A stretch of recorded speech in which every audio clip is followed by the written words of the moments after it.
King Chai of the Shah dynasty and King Chu of the Yin dynasty were lords of an army of 10,000 chariots and commanded the allegiance of the entire populace of their kingdoms.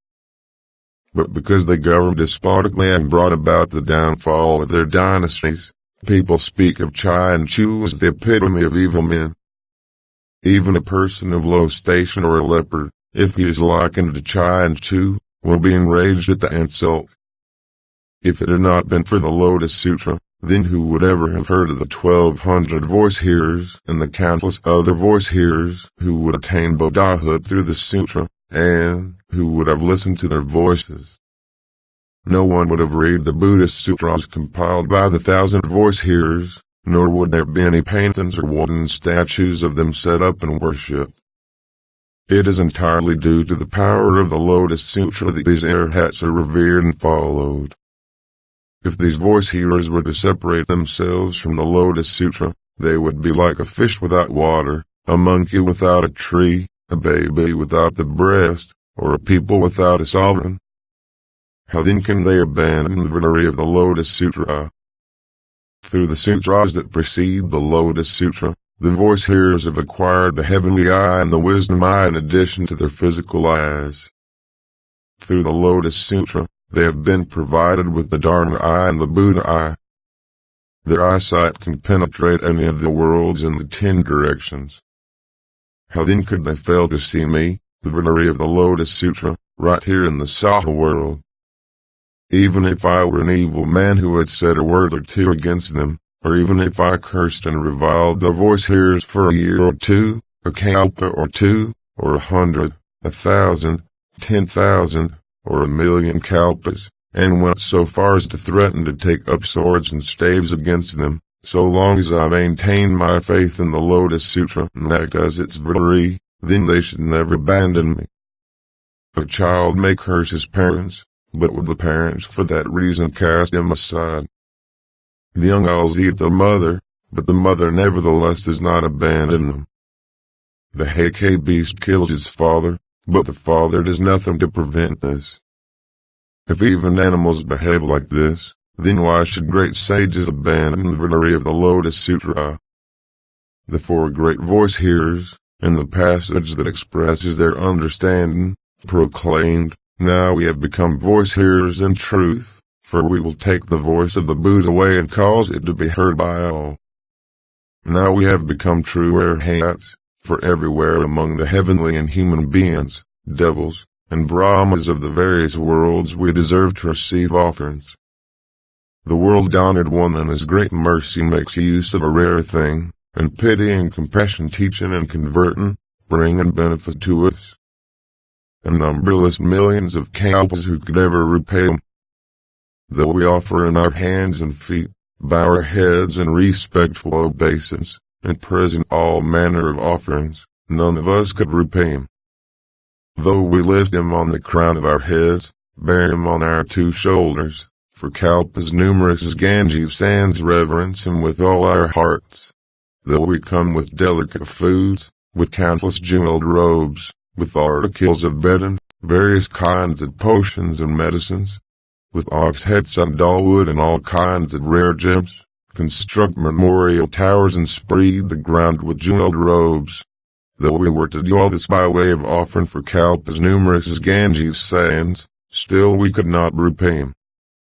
In the various sutras preached during the earlier period of the Buddha's teaching life, which have been compared to the first 4 flavors, the voice hearers were depicted on countless occasions as being subjected to all kinds of abuse and shamed before the great assembly of human and heavenly beings.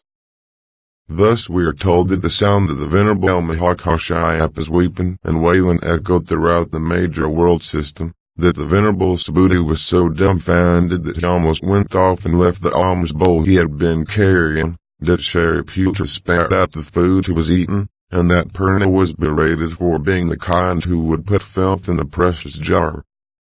When the world-honored one was at their part, he extolled the Agama Sutras and enjoined his disciples to rely on the 250 precepts as their teacher, warmly praising those who did so, and yet before long, as we have seen, he turned about and began condemning such men.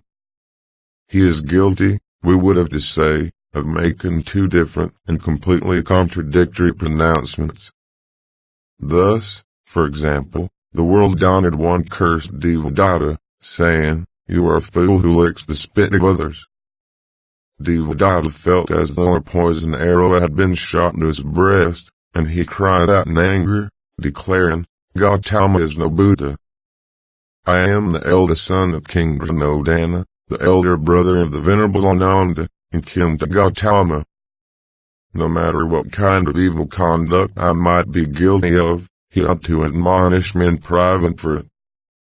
But to publicly and outrageously accuse me of faults in front of this great assembly of human and heavenly beings, is this the behavior appropriate to a great man or a Buddha?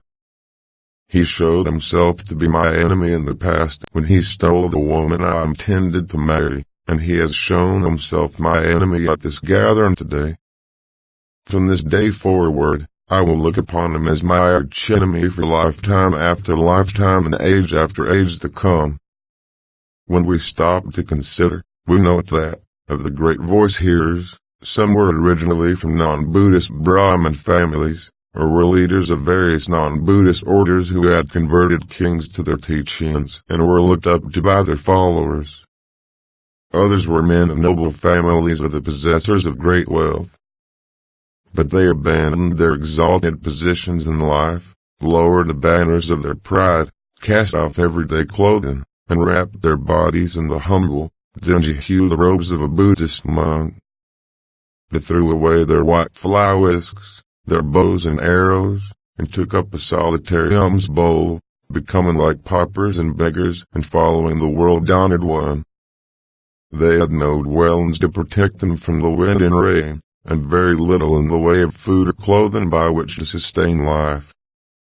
Moreover, all the people in the 5 regions and the 4 seas of India were disciples or lay supporters of the non-Buddhist teachings, so that even the Buddha himself was on 9 occasions forced to suffer major hardships. Thus, for example, Devadatta hurled a great stone at him, and King Ajatasattu loosed a drunken elephant on him.